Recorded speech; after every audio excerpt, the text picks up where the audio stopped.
எந்த மகானுக்கும் இது வரைக்கும் நடக்காத விஷயமெல்லாம் அங்க போய் இன்னைக்கு சாய்பாபா கோயில் ஊர் ஃபுல்லா கட்டின்னு இருக்காங்க. ஆனா சாய்பாபா இருக்கும்போது யாருமே சட்டம் பண்ணல இல்லையா? ஆனா இன்னைக்கு சாய்பாபா மறைஞ்ச பிறகு எல்லா இடத்துலையும் கோயில். ஆனா நான் உயிரா இருக்கும்போதே கண்டியங்கோயிலுன்னு கோயம்புத்தூரில் ஒரு வாட்டி ஒரு 9 வருஷத்துக்கு முன்னாடியே கட்டி கும்பாபிஷேகம் பண்ணாங்க.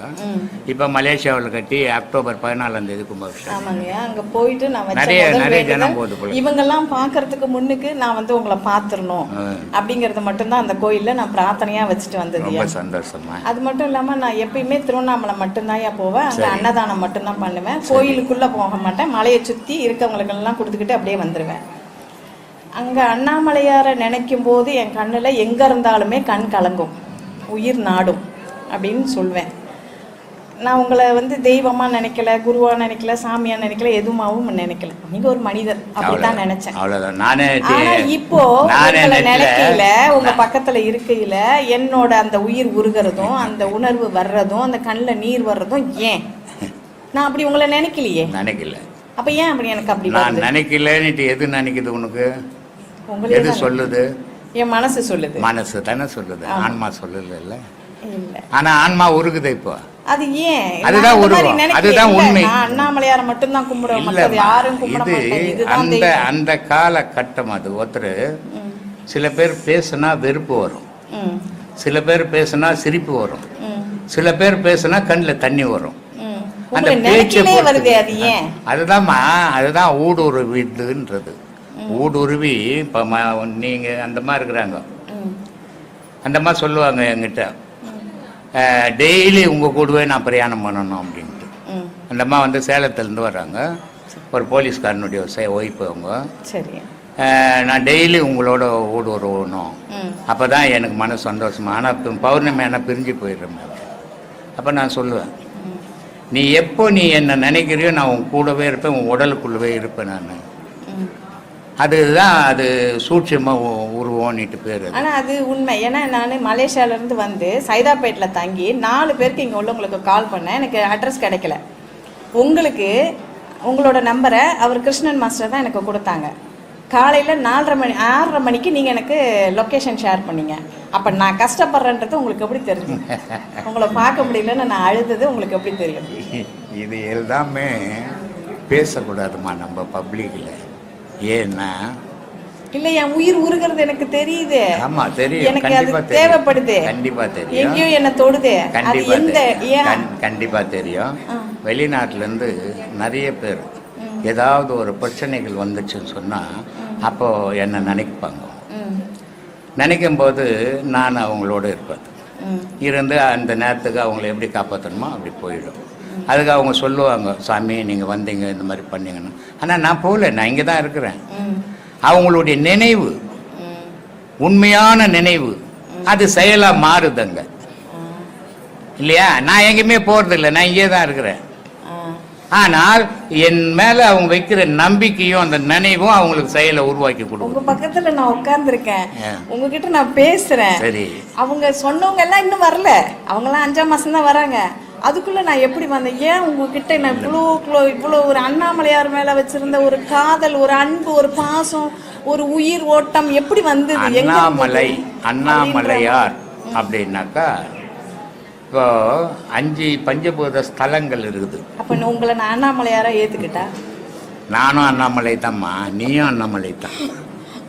ஆமாம், ஏன்னா அண்ணாமலைன்னா ஆன்மான்னு அர்த்தம். உனக்குள்ளும் ஆன்மா இருக்குது, எனக்குள்ளும் ஆன்மா இருக்குது. இதில் பேதமே கிடையாது. அதுக்கு மனசுக்கு தான் பேதம். அந்த 2 பொருள் இணையும் போது தன்னறியாமல் ஒன்று நினச்சி ஒன்று உருகும். ஆனால் மனம் அப்படி உருகாது, ஏன்னா மனம் வேறுபட்டது. அது இந்த தமிழ்நாட்டில் 5 ஸ்தலங்கள் இருக்குது.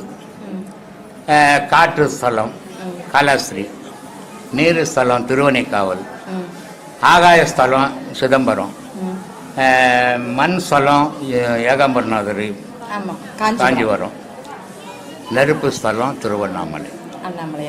நான் காலையில் கூட ஒரு விஷயம் சொன்னேன். மனிதனுடைய வாழ்க்கையில் முக்கியமாக தெரிஞ்சிக்க வேண்டியது அவனுடைய உடலுக்குள்ள யாகம் யோகம் 2 இருக்குது. யாகம்ன்றது வெளியே கொளுத்தி காட்டுறது, அது அடையாளம்.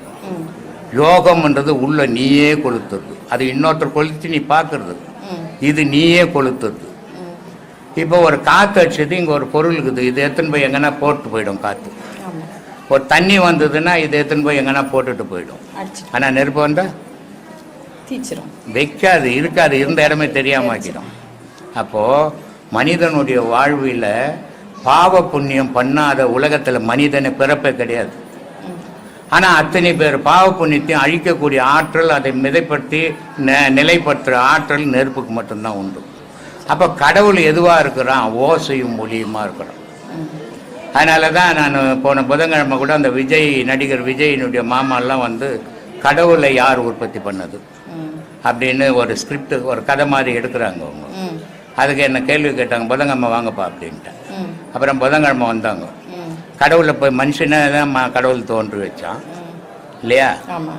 என்னை வந்து கடவுள் தோற்றி வைக்கல, என்ன எங்கள் அப்பா அம்மா தோற்று, எங்கள் அப்பா அம்மா அப்படியே போய்கினே இருக்கும்.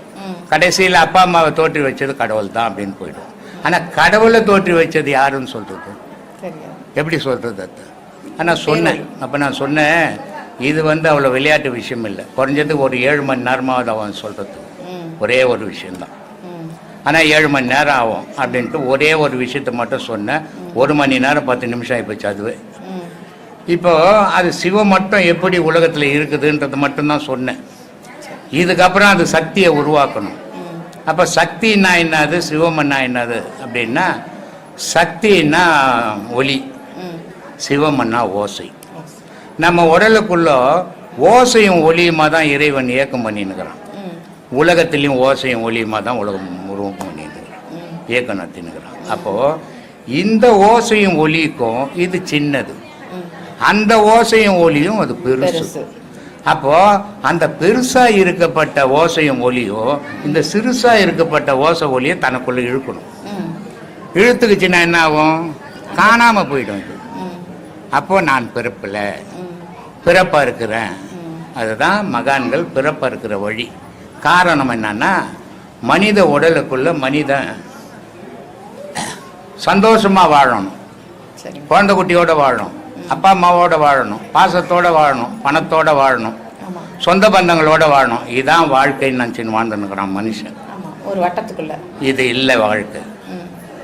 ஒவ்வொரு மனித வாழ்விலையும் 3 பொருள் உடலுக்குள்ள, 5 பொருள் உலகத்தை ஏற்றுது. ஒன்று பூமி, இன்னொன்று வெள்ளி, இது சந்திரன், இன்னொன்று சூரியன், இன்னொன்று வெள்ளி.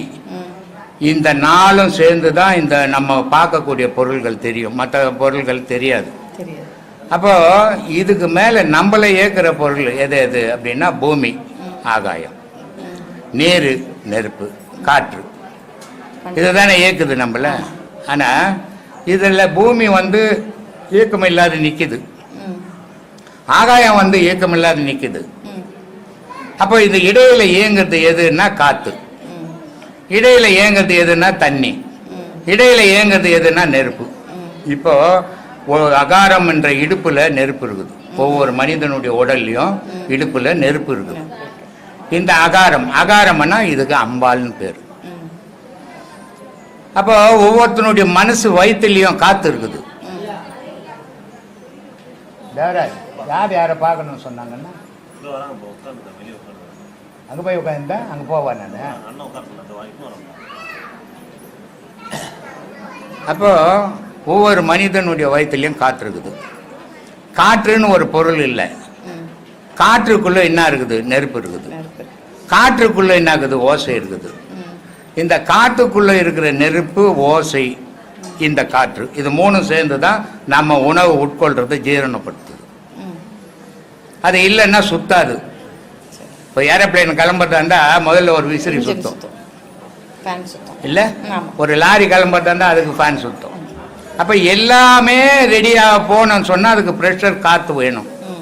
ஆமாம், இந்த காற்று மட்டும் இருந்தால் போகுமான்னா போகாது. அது கூட நெருப்பு வேணும், அது கூட சப்தம் வேணும். இது 3 சேர்ந்து தான் இந்த உலகத்தை இயக்குது.